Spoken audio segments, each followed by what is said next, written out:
Thank you for coming out to celebrate with us today. We are pleased to see so many partners and supporters here and to welcome new friends as well. For those who are just getting to know award, let me give you a quick brief of what award is. Award is a career development program that equips top women agricultural scientists across sub-Saharan Africa to accelerate agricultural gains by strengthening their research and development skills. Award offers 2-year fellowships to women scientists in 11 countries, and the competition is really tough. To date, 3,501 candidates have applied for just 390 available fellowships. We are also here to congratulate the 70 outstanding women agricultural scientists from 11 sub-Saharan African countries who have won the award fellowship this year. Today and at this particular moment, 20 of the winners are in Nairobi to participate in a week-long award mentoring orientation workshop. These represent countries like Ethiopia, Ghana, Kenya, Malawi, Mozambique, and Tanzania. Award has grown tremendously since it was founded in 2007, growing from success to success. Today, we are here to proudly celebrate not its most recent milestone, that is engaging Dr. Wanjiru Kamau-Rutenberg as Award's new director. I would like to welcome Dr. Ida Sitole-Nyang, the chairperson of Award's steering committee, who will introduce Wanjiru to us in a second. It is my pleasure and honor to introduce Dr. Wanjiru Kamau-Rutenberg to you today. We're so delighted that she has joined us as our new director and for the next exciting chapter of Award. And now it is my distinct pleasure to introduce the woman who have come to honor today, Dr. Wanjiru Kamau-Rutenberg. As a program, Award is a game changer. And that word also captures Wanjiru's dynamic spirit. She is a remarkable leader with a personal passion and vision to nurture and advance fellows and fellow women leaders. Wanjiru makes things happen.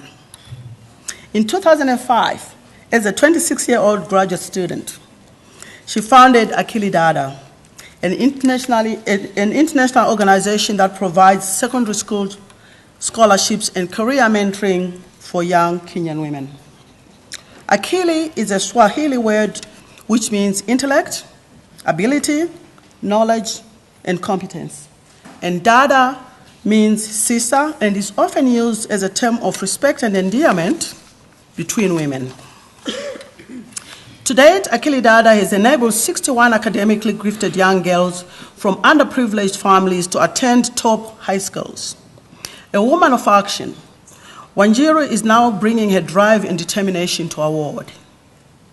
Born in Kenya, Wanjiru moved to the United States herself as a teenager and excelled academically and eventually obtaining a PhD in political science from the University of Minnesota.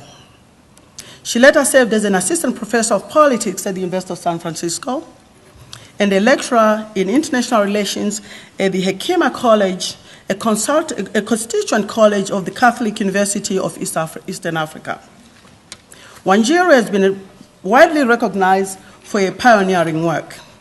She was honored as a 2012 White House Champion of Change. She was named one of the 100 most influential Africans by New African magazine. The Ford Foundation recognized her as a champion of democracy.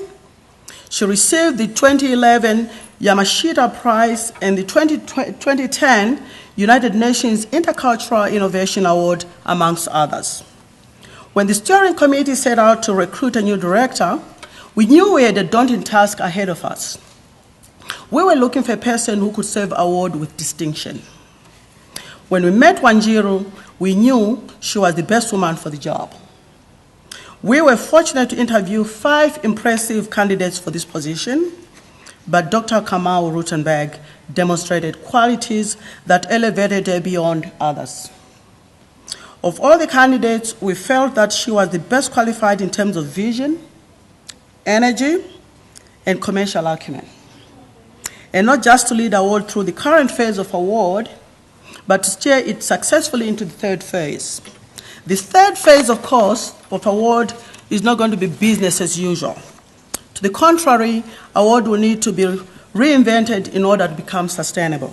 Please join me in welcoming Dr. Wanjiru Kamau-Rutenberg. Thank you.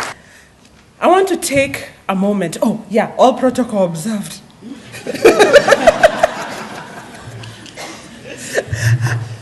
I'm coming from a culture that's a bit more informal. I've been working with teenage girls. I have a lot to learn about this protocol business, but I have you, and you will help me learn it. So, I want to start with a story. So, close your eyes. No, seriously, close your eyes. I want you to go with me to 1960-something Kenya, the early 60s. Kenya has just become an independent country, and there's a young man full of ambition, full of passion, full of vision for his life, full of vision for his country and his continent. He comes from one of the poorest families in this new country. His father has been a railway clerk. His mother has been a sharecropper, farming other people's land to keep sustaining the family. He has dedicated and devoted his life to education. He can see that education is going to be a path to prosperity for his family, for his community. And he's sitting there looking at a letter, a crisp white sheet of paper that tells him, congratulations, you have got a full scholarship to medical school in Spain. The moment you get here, we will make sure your tuition is covered, your books are covered. And we want to make sure that you're among the first doctors that is trained in this newly independent country. Now he looks at this letter with excitement, but also with fear and with dread, because that letter says, the moment you get here. It doesn't say how you're going to get there. And this is filling him with dread. He's never been to Spain. He's never left the country before. He has no money with which to get himself to Spain. Yet he knows that this crisp white letter represents his future and the future of so many other people that he could help and benefit. And so, with a lot of determination, he decides, I don't have the money, but I must get there. And the only way I know how to get there is to walk. That doesn't require money. So he packs his few belongings and he starts walking. 1 foot in front of the next, 1 foot in front of the next. And he walks all the way to Kenya's border with Sudan. And he gets to the border post. Young man, where are you going? You look tired. It's okay, you don't have to keep your eyes closed, but you're there with me, right? So the border officer looks and says, young man, where are you going? And he pulls out this precious letter. It's not wet. He has not let the sweat get to it. It's a crisp white piece of paper. And he says, look, I have a scholarship to medical school in Spain. And so that's where I'm going. Young man, where's your passport? Where's your visa? I just have this letter that represents everything to me. The young man is quickly bundled back to Nairobi, sent back. And the moment he gets back to Nairobi, a pair of missionaries hear about him and hear about this young man's determination to go to Spain. And they say, you know what? We will make sure you get to Spain. They pay his airfare, they get him to Spain. He qualifies, finishes his medical degree, does his residency in Canada, and establishes a surgical practice at this point, a surgical practice in Denver, Colorado. Many years later, his daughter has been pen pal with her cousin back in Kenya. And he has this idea. He says, you know what? I read this Kenyan girl's story, and it reminds me a bit of myself. And this girl is doing well in school. So why don't we invite her to come here, live with us in our family? She can go to public school, just like our children go to public school. And it will be easier for her to get a scholarship to an American university from a school here. This is back in the 80s in Kenya, late 80s, early 90s. Kenya is going through a bit of a tough moment, if you remember structural adjustment and the like. And that's how I ended up in Denver, Colorado, attending public high school with the support of family. My uncle by then was a well-established surgeon in Denver. He runs a thriving practice there. And after attending high school, the deal was this: you come here, you go to high school, you must earn yourself a scholarship to university. This is your one chance. This scholarship, you must get a scholarship. You living with us is your crisp white letter. It's your passport. You do with it what you want. But you have 4 years here in our house. Go to high school, get yourself a scholarship. And that's what I did. I got a full scholarship to Whitman College, an incredible learning institution. I then got a full scholarship to finish my master's and my PhD at the University of Minnesota. And at 26, as I was finishing up my PhD, I looked back and I said, you know what? I am so blessed and so lucky, and there's no way I could have been here if it had not been for the investment made in me by family, my parents. My mom is in the room. I want to recognize her.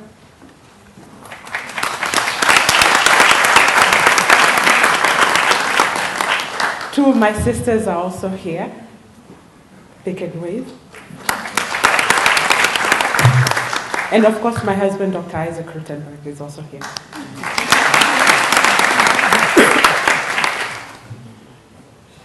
So, Akili Dada for me came out of looking at my life and saying, I have been the recipient of so many blessings, so much generosity, both from strangers and from people who have known me. And I don't want to be a full stop in this story of generosity. I want to be a comma and keep this story going.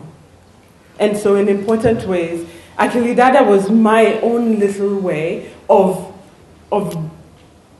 keeping a story going that was powerful and that made a difference.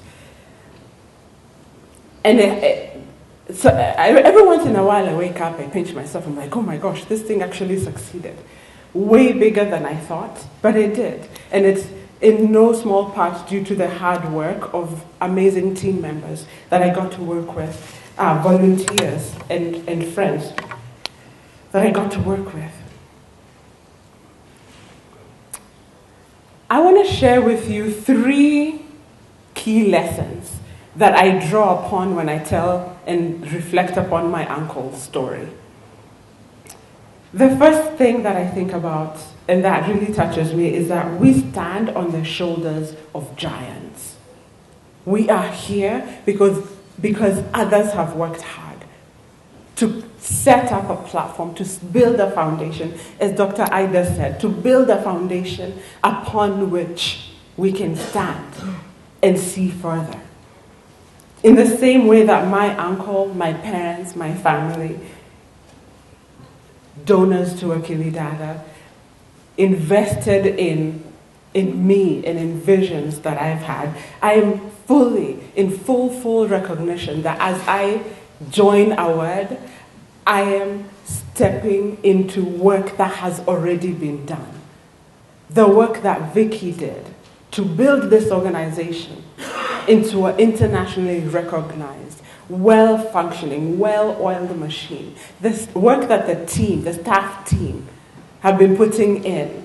And you can meet a group of people and you know they don't work for money. They work for passion. And when I look at the staff team and the incredible hours they put into this work, it's a tremendous foundation upon which to continue building further. And so I am in full respect and awareness of the work that has been built, the work that has been done.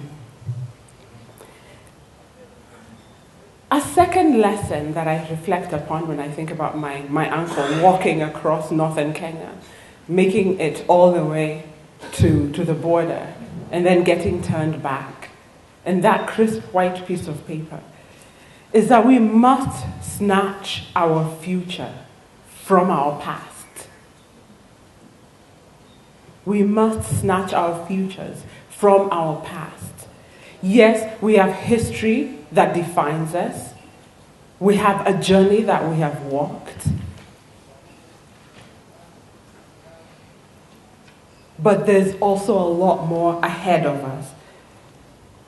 When I reflect upon the award fellows, the award mentors, and the message of award, the message of we are women, we have a lot to contribute to this continent. We have a lot of work ahead of us. And in order to do that, we must, to use the words of Sheryl Sandberg, we must lean in. We must be the ones to reach out into that, grab that crisp white piece of paper, whatever that looks like, whatever that promotion is that we're seeking, whatever that next degree is, whatever the specific science training is that we need, whatever the leadership skills that we need, that as fellows, as mentors, as members of the award community, is so important to reach out and snatch that future. When I talk about snatching our future from our past, it's not especially for the award fellows and the award mentors. I'm not going to lie, this is a big step for me. It's a big, bold reach. I would like for us to think that we're doing it together. For those of you who this is your first experience, this is the moment you're joining award, we're doing this together. That we're making that big leap together. And for all of us, whether we're mentors, whether you are already well established in your career, Daktari, I know you're stepping into a new ministry. You're making a big step, a big reach. We're all, regardless of age, always tasked with snatching our future from our past. Every single one of us. And I think that for me is the energy that I will be bringing into award. That is the realization that I will be honoring as I step into this role. And when I turn to you and I ask us to reach into and grab award's future, I want you to know I will be doing it personally for myself, and I want us to do it together for this organization because this work is critical. And finally, the third lesson that I've been contemplating as I thought about my uncle's story, about his long walk, and how he, as a successful surgeon, made that phone call to my father and said, you know, your daughter, I want to invest in her. There's a really cool line that I like that says, we are the ones we have been waiting for. And for me, this is a line that I think so much reflects what our word is about. We are the ones we have been waiting for. I think it's so important to recognize the moment that we are in today as Africa, as a continent. A few years ago, 10, 15 years ago, The Economist ran a cover, Africa, the dark continent. It was predicting doom and gloom for the continent. It was great when a few years ago they ate their words and literally had to go back, take it all back and say, Africa rising. That is the moment we are in as a continent. And for me, stepping into this role as a word is in full recognition of that moment. A previous generation won our independence. A lot of our countries, Kenya, this is our 50th year of independence. A lot of our African countries have been celebrating that half-century mark in the last couple of years. Now, while the last generation won our independence, and the battles they fought, the struggles they went through, succeeded, and we can fly our flags high. We can wear what we want. We can wear that African fabric and walk into a business meeting and be taken seriously. That means something. Let's also be honest that we have faced some challenges. And while we had independence, prosperity remained elusive for a lot of our countries. Growing wealth remained elusive for a lot of our countries. Yet now, in this moment, those of us who are alive and in this room, this moment, we're standing, I feel, at the junction of a new history for this continent. And it's not just that the economists proclaimed that Africa is rising, that we believe it. Look at this room. Look at the work of our world. Look at the scientists that are coming out of this organization. We are at an incredible moment. Yet, I have to say, and we all know this, once we sell all the diamonds from under our feet, because there's a lot of conversation, oh, Africa's prosperity is driven by extractive industries, there's no real production, and there's all that debate going on. But we all know, once we sell the diamonds from under our feet, once the gold is gone, what will we have? There is no prosperity if you cannot feed yourself. There's nothing you're doing as a country if you cannot feed your people. There is nothing you're doing if children die hungry every day. And so for me, and I know for all of us, Africa's prosperity, at the very base of that pyramid, the foundation of Africa's prosperity is going to be about food. Can we feed ourselves? We know the impacts of nutrition. A child who is malnourished in early childhood will have a difficult time making decisions later. Yet here we are as a continent negotiating major concessions, whether it is farmlands that we are conceding to the Middle East for farming, whether it is extractive industries. We must make sure that the people who are sitting at that table making those decisions have every advantage possible. And that starts with food. Any of you who didn't have breakfast this morning knows what I'm talking about. Right? And so for me, I see myself and I see my role at a word, I see my stepping into a word as part of a life journey of paying forward what I have been so blessed to receive, whether it was from my family, whether it was from strangers who gave to scholarship funds so that I could have an entire education fully funded by scholarships. And I also see myself as holding an obligation to not let all that investment that has gone into my life go to waste. Akilidada was the first chapter of building and being accountable for the blessings that I have had in my life. And a word for me is the next chapter. And it's an opportunity for me on a personal level to try and impact what's going on at a continent-wide level, because this organization works across Africa. And also to address an issue and get into a sector that is so critical to Africa's prosperity, and that is food. And we all know that there cannot be prosperity for Africa without feeding ourselves, and there's no food without women. African women grow, process, cook, and put on the table most of the food that is eaten on this continent. You cannot address the fundamental issue of food if you do not have women at the center. And for far too long, women have been the manual labor when it comes to food in Africa, and rarely having a proper seat as an expert to say we know. And what really draws me, what draws my spirit to our word, is an opportunity to open doors and set the table for incredible African women scientists who are in this room and spread out across the continent to take that place at the table and say, we farm, we are the manual laborers, but we are also the experts. We are the scientists that are driving innovation.